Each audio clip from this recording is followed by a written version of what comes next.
Join us today for another look at the new D&D playtest on the Expert Classes.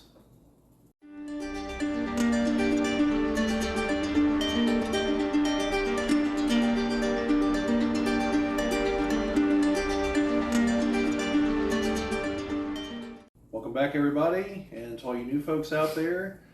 Today we're going to be talking about the new D&D One playtest material that was released, I believe, last week, week before, somewhere in there, about the Expert Classes. Should already have a video with Chad's major impressions on the matter, and I think most of my thoughts were in there, like I said at the time, and still now, because I haven't had a chance to really review it all. I was mainly looking at the presentation, which I thought was better this time around. But other than that, we're going to let Brad take it from there. Brad, what say you on this new playtest material? So much like the conclusions that Bobby and Chad came to, I saw the rogue and bard getting smacked down a little bit and the ranger getting boosted. In differing opinion with Chad, I don't think any of those are a bad thing, and I don't think the ranger didn't get boosted enough. I think, as a matter of fact, that it's like having Hunter's Mark prepared all the time now, having prepared spells and cantrips, I believe. Yeah, it has cantrips now too. So. Is huge for the ranger. I play a ranger right now in our home game, and that would just change a lot of things and make it a lot better in my estimation. And while no one likes to see anything nerfed necessarily, I think we could agree mostly that rogues and bards are sometimes I'm not going to say overpowered, but they got a lot. Yeah. I mean, you get a gloom stalker with some sneak attack and couple feats, and they're doing 40 points of damage on a turn in the second round or something, just stuff like that. Right in the third round, I guess you're gonna be a gloom stalker. Anyways, you know what I mean. Things get big real fast, and with the right set of skills and choices, and pretty soon you can't roll less than a 20, and that's all that's great, and in a campaign and in a encounter, if you're in that party, then that's great. But sometimes it could be a little overpowered, and to the point that I think sometimes some DMs, I'm not saying Bobby's done this at all, but some DMs I think plan for that eventuality. If you got a powerful bard and a powerful rogue in your deal, you kind of got to juice things a little bit just to make it where there's some consequences, perhaps. No one wants anybody in their party to die or Lord forbid a TPK or anything like that. But if without the threat of those ramifications, then the game loses something, in my estimation. What would you say? Yeah, and I just want to throw out there as a total side note that Brad would actually not know about, because it was in our 3.5 campaign. It actually was getting to the point that I was starting to have to do that.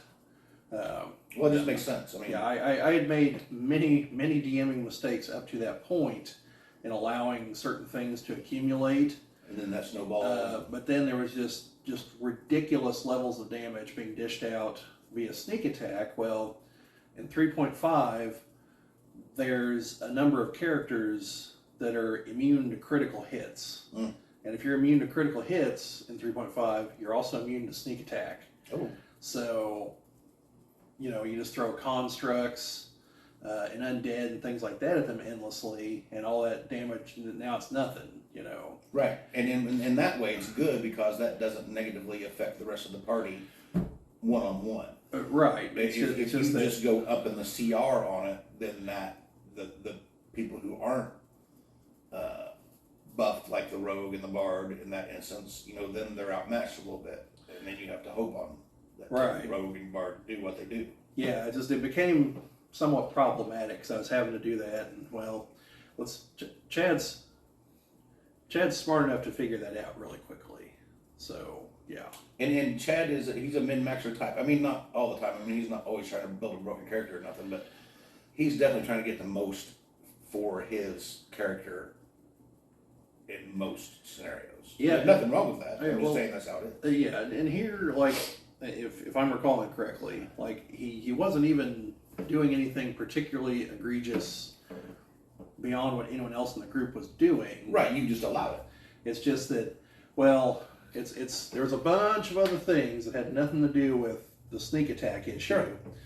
But once that was added in, then it was kind of an issue. But it was a weird situation because the other 3 players were they enjoyed playing, but it's clear that like Chad and I half built most of their characters too, so that they could at least like compete. And like they never complained to me that Chad was overdoing it, but I also didn't think they would complain to me if they were. And obviously Chad was enjoying himself, and it's more a matter of my thought of there needs to be some kind of challenge here. Sure. So it wasn't anything anyone in particular was doing. It was just I've got to throw something challenging. Right. And to be clear, there's nothing wrong with Chad or anyone else trying to level up as quickly as possible, trying to find magical items, trying to use luck, and trying to keep their rogue where they like them and not get buffed at all or not get nerfed at all. And there's nothing wrong with that at all. I'm not insinuating there is. I'm just saying I'm okay that it was a little bit. I mean, I don't think it was overly smacked down. No, I don't think so. And nor the bars. It just changed a little bit, and now the whole inspiration thing works differently. So, just on that there, I had no problem with the smacking down and the lifting up that happened. I mean, I think we all can agree that before Tasha and the Xanthars, the Ranger was pretty universally considered to be the weakest class out there. And of course, some of the subclasses and like origin choices and stuff like that they put in there in those books raised it up some. And like I said, I'm playing one now, and it's great, and I love it. Wouldn't have it any other way. But I don't think it's making it too buffy to give the Hunter's Mark prepared all the time, and the cantrips, prepared spells, and but I also don't think that it wasn't enough.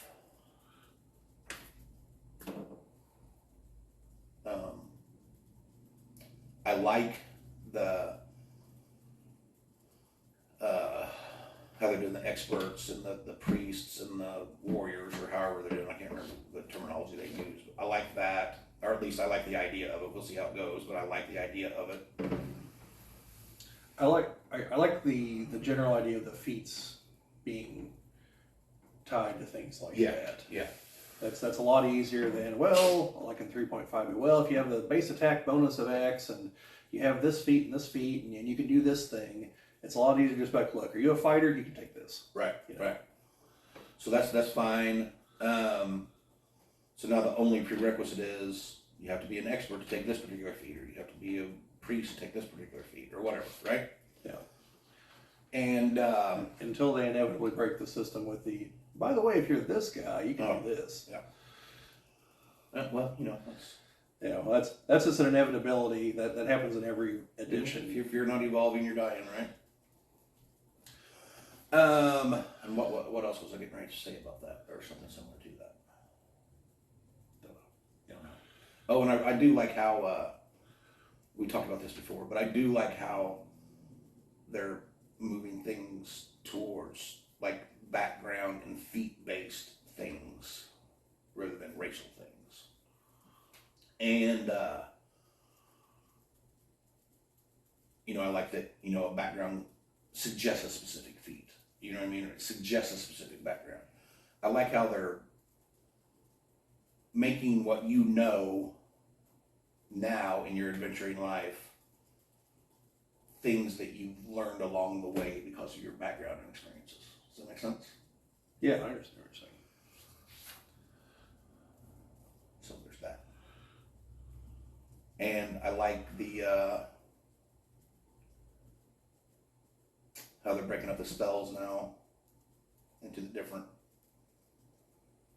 divine and Well, the only real difference is now there's a third category. right. Because it's been arcane and divine as far as I know forever. But that's like they changed the wording on the feats and the ability score increases too, but it's still the same. Now, if you want an ability score increase, you just take that feat, right? Well, yeah, but that was from in fifth. Technically, feats are an alternate rule. They're not even a core rule. Oh, It's just that everyone used them. no, but now So, they are. Now they are, and then they just took the stat boost and just made it into a feat. It's how they just now it's all feats and it's all in line, all core all at once. Yeah, I don't have a problem with that either. Yeah, no, I thought that was a good idea. So, because like I said, everyone uses the feats anyway, so there's no point in them ever being optional. Right. Although, from what I've heard some people say, and I didn't write down who I heard saying this, I guess the math for fifth actually assumed that you were only taking the stat boosts. Really? Yeah, and not the others. Also, I've got to double check, but I think all or almost all the feats now are also stat boosting. Like take this and you get a +1 to charisma or whatever. Right. And that means that in almost any given situation, you're better off taking those than the straight stat boost because you're also getting the other thing. Right, right. So. That's like, well, like say when we get to level 4, which in our home game we should be advancing to level 4. I'm not gonna say soon, but we're moving up on it. Yeah. Now that the game is back on. Yeah, it is back on. We have played one thing and hope to play more. But anyways, at 4, then you get your choice of the ability score increase for the feat, right? Right. And I love me some feats. That's why I was a variant human, so I could get a feat. Plus, then we all started with a feat, which was also super awesome. But there's more feats I would like to have. But if looking at my, and this is just a theoretical thing because I'm not even sure how my stats look right now, but if I'm looking at my ability scores, and I have 2 things that are on an odd number, say my dexterity is at 17 and my wisdom is at 15, and I could get 2 points for one ability, taking one ability score increase, then I think the math is unquestionably in the favor of that, right? Yeah. Analytics point towards that. Yeah, to buff your two Two odd numbers right. evens to get the bonuses. Yeah. Now I don't know how it works if, say, I've got an 18 in dexterity and I want to bump that up to 20. I mean, obviously that helps. Gives you another +1 on your 2 hit and on your damage roll. But I don't know how the math would work on that compared to, I already have crossbow feat, but if I took crossbow feat and then could get an extra shot in on my bonus round, you know what I mean? Yeah. Although it's only been within the last month probably that I read the rules all the way through on dual wielding, and you pretty much can have two melee attacks every round if you got that as one of your actions in combat on the D&D side. Dual wielding, it's just a bonus action. You just don't get to add your proficiency bonus to it. Yeah. Which is what my crossbow feat gave me. Also, I could, load more quickly and whatnot. And no disadvantage at 5 feet. Plus, I got the range from it. So it still has its good qualities, but I didn't realize that the dual wielder was just so close mathematically to that. Yeah. Yeah, that reminds me. I really should actually finish reading the rulebook at some point since I'm the DM. I almost don't mean that as a joke. Like I really should. Like I feel like I'm failing everyone by not doing that. But well, I mean, since I know I'm not the only person at the table that hasn't, that I feel somewhat better about it. Well, not only that, but if there's ever a question or anything, then we can look. You know what I mean? Yeah. If anybody, like I ask you questions all the time. Hey, can I do this? If I take a couple levels of druid, can I still wear armor or use the pointy stuff or whatever? You know what I mean? I ask him that stuff all the time. and then he goes and looks. Yeah, I know some folks, except presumably you're watching other people's D&D videos, like I hope you are, because we're definitely not the sole font of information or resources here. I'm going to tell you right now, even though I'd love for our channel to grow, watch other people's videos. But I know that some people have the DMing theory of you should always be inclined to say yes to player questions. I don't 100% agree with that. I'm inclined to say yes. I'm probably going to say yes as long as it's not going to disrupt anything. Right. More than half the time you're going to say yes, just because Yeah. that furthers the narrative, makes the gameplay better, blah, blah, blah, as Right. long as it doesn't hurt anything else narratively or game-wise. And I view it more as in the event the answer is no, I'm going to attempt to see if there's some kind of compromise. Because, it doesn't do any of us any good for me to tell the players, no, that's a dumb idea. Even if, mayhaps it is. Usually it's not. I want to be crystal clear, because everyone just wants to have fun. Usually the only kind of ideas that I shoot down immediately are the obvious power gaming baloney, which hasn't really come up at all in this campaign. It only came up once or twice in the 3.5 campaign. But other than that, like I'm inclined to try to find some way to meet people halfway, if that, unless I can meet them all the way. But I don't view that as 100%. I'm always inclined to say yes. It's as long as the situation warrants it, I will say yes. But I do have to check. I'm going to think things through a little bit. So it's a cautious probably. Well, we can't have our dungeon master being rational. Yeah, no. It reminds me of a meme picture, which if I can find, you'll see somewhere in here. You won't be able to read it because it's tiny, but it'll be here. Has a T-Rex piloting an F-14, and down at the bottom it's like, if you've gotten to this point, I don't even know why you're saying no to anything else. You've already lost the plot. So, yeah. I don't want to get there again. I think that's fair. We got there in the 3.5 campaign, pretty much. It wasn't good. I really should use those characters as villains in our current campaign. Like once you guys like level 20 or something, because that's what it'll take to even scratch them. But that's fair. Because I think the Ulatharid had like a 38 intelligence. So that's a lot. Yeah, sure is. Is there anything else about the expert class thing that I don't? I mean, it's been a week since I've read it. Yeah, so I'm sure I'm forgetting something that's obvious to talk about. Let's see. There was there's the spells. There's the fact that the spell lists were not mutually exclusive. I did notice there were some spells that were on more than one of the spell lists. Sure. So. And I'm assuming, I didn't look at this, but I'm assuming there's still feasts that will allow you to dip into other.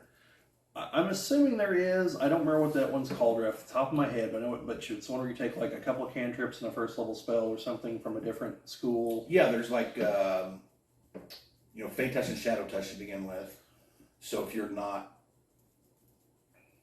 that's normally like Eldritch kind of stuff on the Shadow Touch. So if you're not one of those, then there's that. Well, then there's also another one that's called. I was just looking at this. Yeah, I know there's a feat. Right, it gives you 2 cantrips and a first level spell. Yeah, I'm assuming that will still be in play and probably reworded to work along the lines of divine, arcane, and primal. Right, like, will it be like I'm a ranger, so I'm primal? Then I have to choose that. Because it won't let me cross over those spells? No, the whole point was to cross over. It was like if you're a wizard, but if you needed a background reason, say you started training as a cleric or something, but then also realized you can do arcane magic, well, you still got what you learned. A couple cantrips. Right. So, yeah. Or vice versa. Because in 5th, there's not an easy way to combine the spell casting classes like there was in 3.5. See, 3.5, almost all the spellcasting classes ultimately had what was called a Thurge class, which the basic one, the Mystic Thurge, was you had to be a 5th level Arcane caster and a 5th level Divine caster, I think. No. 5th or 3rd? Yeah, 3rd, because you could take this at 7th level. I'm screwing the levels all up. The point is you had to have certain levels in both of them. Then you start taking the Thurge class, and you gained spells in both classes as you leveled up through that one. But it was only 10 levels, and then you would have to split back up into your separate ones. Now that was the basic model. The basic model is literally just, I just gain spells. So you'll never hit the 9th level spells by 20th level, but you'll have up to like 7th level for both. That's a lot of spells. It is. How did it work with spell slots? They're separate spell slots. Oh, so you just double your spell slots, basically. Well, yeah, pretty much, yeah. And now that's crazy. Go nuts. Yeah, that's the basic model. Then there were others that were designed like to really, really fuse things together. That would be like, okay, you get, I think for like 8 of the 10, you would get the spells, but then the other 2 you got other something else. But then you'd have the ability like to burn spells from one side to empower spells from the other side, and vice versa. And so the whole trick was finding the 2 spellcasting classes that use the same primary stat. So like Wizard Cleric, you're kind of going in different directions. Right. You got Intellect and Wisdom. Sure. But if you went Sorcerer and I can't remember what it was called, but it essentially was a divine version of a sorcerer, and they both used charisma. They were both spontaneous casters. Like that was the here we go thing right there. And having all those spell slots, I mean, you wouldn't even have to like manage your spell slots at all. You just throw stuff around. Oh yeah, willy nilly and everything. Yeah, you just go to town. And that's why. And did they have like in 5e you can cast one spell and then on a bonus action you can cast a cantrip? Is that correct? I want to say so. Which, if so, that's one of the big things about Rangers getting cantrips. But yeah, this now in 3rd, unless you had the ability, unless you had an ability that allowed you to cast more than one spell, you were stuck with the one spell. So anyway, yeah, you had several that would combine like that, and it wasn't just the casting classes. You also had the equivalent of like, let's take a fighter and a wizard and combine them, which you kind of have that still. That's the Eldritch Knight. But this was all under the prestige classes, which is kind of what the what do you have now? They're not expert. No, like once you're once you're a certain level, you choose your fighting style. No, like all the classes do it, not your background. Subclass. Yeah, like your subclasses. They were like that, except they weren't tied to like, okay, if I'm a wizard, these are my choices. It was, as long as you have this stuff, you can take this. And that's how monks wound up being better at being assassins half the time than rogues. Assassins.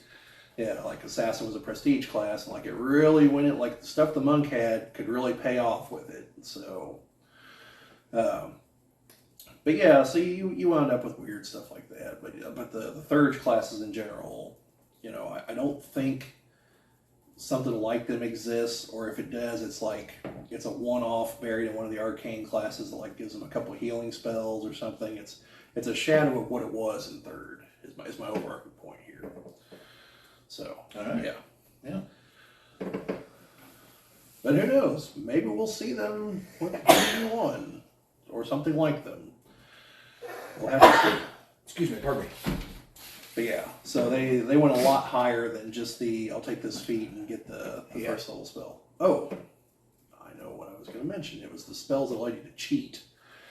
See, so for a wizard, you know a certain number of spells and you prepare a certain number of spells per day. Well, there were certain spells that were shadow casting spells or shadow simulacrum spells or something like that. And it was, okay, I'm going to prepare this spell. Okay, what's it do? Well, whenever I cast it, I get to choose one of these 4 spells, and that's what I cast. So So for that one spell slot, you're a sorcerer essentially. Well, yeah. Why not? Yeah. Well, in this 5e, there's a little bit of that, and then cheating a little bit, in that if you take ritual spells, you can cast them without a spell slot. You know what I mean? So it takes 10 minutes or an hour, however long it takes to do your ritual, but then you didn't use a spell slot for it. Yeah, there were some spells had massive casting times in 3.5. The ones that kind of mimicked epic level spells. I guess they were epic level spells. Because normally you can't cast above 9th level. Okay? Well, in universe, there's a reason for that. Like, there's an explanation in the Forgotten Realms. And that's because the Netherese could cast above 9th level while their empire still existed. And they got up to, I believe, 12th level was the highest level spell they cast. And it was cast once, and that was enough. The gentleman that made it was the guy named Karsus. It was called Karsus's Avatar. He cast it on Mistra, Mistral was her name at the time, to absorb her power. It would allow him to take the powers of one of the gods. That's what the spell did. And so, since the Netherese only really believed in magic, that was the only goddess he considered to be real. So he targeted her, took her power, instantly realized what a huge mistake he had made, because by gaining control of the weave, he instantly realized that as a mortal, his perceptions and consciousness and whatnot was not at all prepared to try to handle that.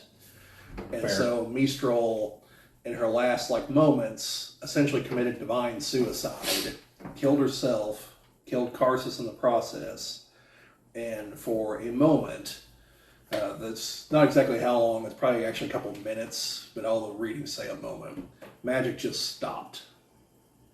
Okay, well, while it did that, all the Netherese floating cities, powered by magic, well, they're mountaintops, they just dropped to the earth and smashed, and so their empire literally came crashing down.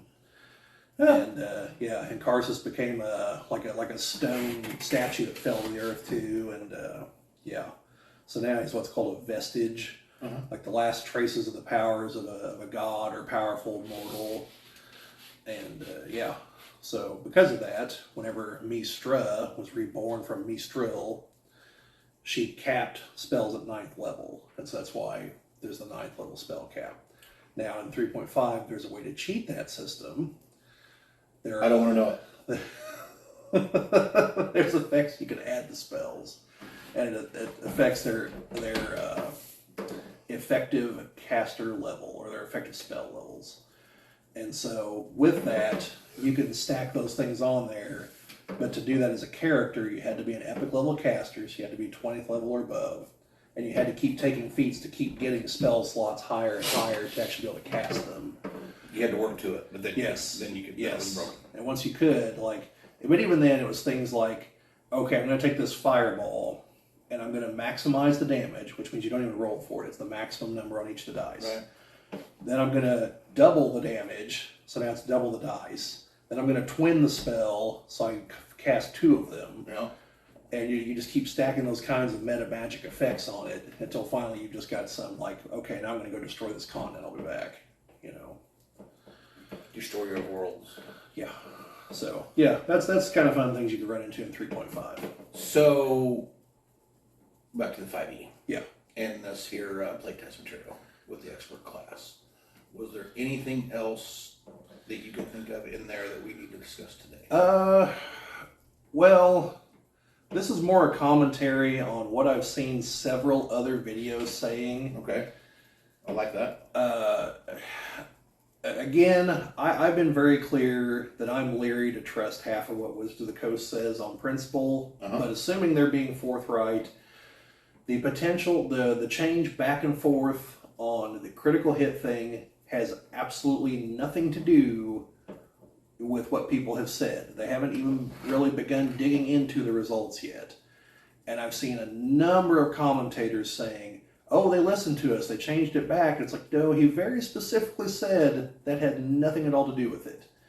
So assuming we believe them, folks really need to pay attention to what he's saying. I missed that altogether. I'll go back and rewatch it. Yeah, because he said point blank, we knew that was the kind of thing that was going to get some attention. I remember that. But our changing it here has nothing to do with what they've said. It's because we have different ideas that we want to test different combinations of ideas. Oh, right. Okay. Because you noticed it wasn't just a let's go back to how it is now in the rules. It was now if you roll a 1, Right, you get inspiration. Right. You know, so but also you get the inspiration. If you're Right. Which is also something new. You know, so it wasn't just let's go back. It was no, we're going to try this other thing. And that was a really critical thing he was trying to drive home, was like, you need to read all of the things we publish in the new thing and test with this in mind. So like if you're going to test something from the first thing, you need to make sure it didn't change in the second thing. But anything that did change. Anything that didn't, leave it the same, combine them, then they want to know about that. Which is why I'm more inclined now to believe this is closer to a real play test, because that's the kind of things that you ultimately are going to have to do if you're not just handing out the whole instructions, because you have to see how things go together. Yeah, you got to not just in a vacuum. Yeah, you got to see the parts. So yeah, that's. I don't know. I guess I understand what you're saying. That it's far too early to tell if like the commentators are saying, hey, they're listening to us, which obviously is incorrect per your. Well, that's what I'm saying. Assuming everything's on the the coast, it tells me that either the commentators are just like totally just ignoring that, possible, or they didn't hear it, also possible, or they're hearing what they want to hear, which I think is Probably most likely, right? So, my point is that doesn't do anything to lead me to believe that they won't listen at the end. No, I didn't Or mean as we go through. didn't mean it like that. That's the only point I was making for them. No, I didn't mean it all that way. I just meant that you should. As of now, you should watch their videos for yourself. Don't just take our word for it. You should definitely watch the actual official D&D videos also, because you get little tidbits like that, or you get where they tried to explain. I don't remember what it was. It was something. One of the 3 classes, there was something like, look, we know this is going to catch some flack, but here's why we did this. Probably the rogue stuff. I think it was the rogue stuff. Although some people noted, never once there did you hear anything along the lines of, like, we did this because we think this is a better idea. It's, no, we did this for X, Y, and Z. Right. The same with the bard's use of inspiration. Yeah. And how they changed that. Yeah. So it's important. Obviously, I keep watching us, hopefully, and the other folks. But if you have time and you're going to be play testing stuff, it really helps if you know why they want the things tested, what their goals are. So you can hit that specific. Yeah, which ideally they'd put in the material, but they don't have time for that probably, or aren't doing it. So that not just, hey, we should test this, but also, is this doing what they think it's going to do? So you can give a more complete answer, essentially, is what I'm driving at. More than just I like it or don't like it. Yeah. And more than just a why. It's those things, but also how does this address your concerns? Right. So yeah, that's the only thing I don't think I mentioned in the other video that I kind of wanted to mention. So well, there we have it. Yeah. So thanks for watching another one of our videos, and if you're new, go back and check out some of our other ones, and like, subscribe, hit the notification bell, comment, make the algorithms do their algorithm dance, and we'll see you next time. Yep, and just to tack on there briefly, I'm sure you guys don't know how the game's played, but at various points up here, you've probably seen little things up here. These are videos that we feel are relevant to this video, so check them out. And for those of you still digging your ways out of the destruction along the coast, be safe out there. Catch you next time.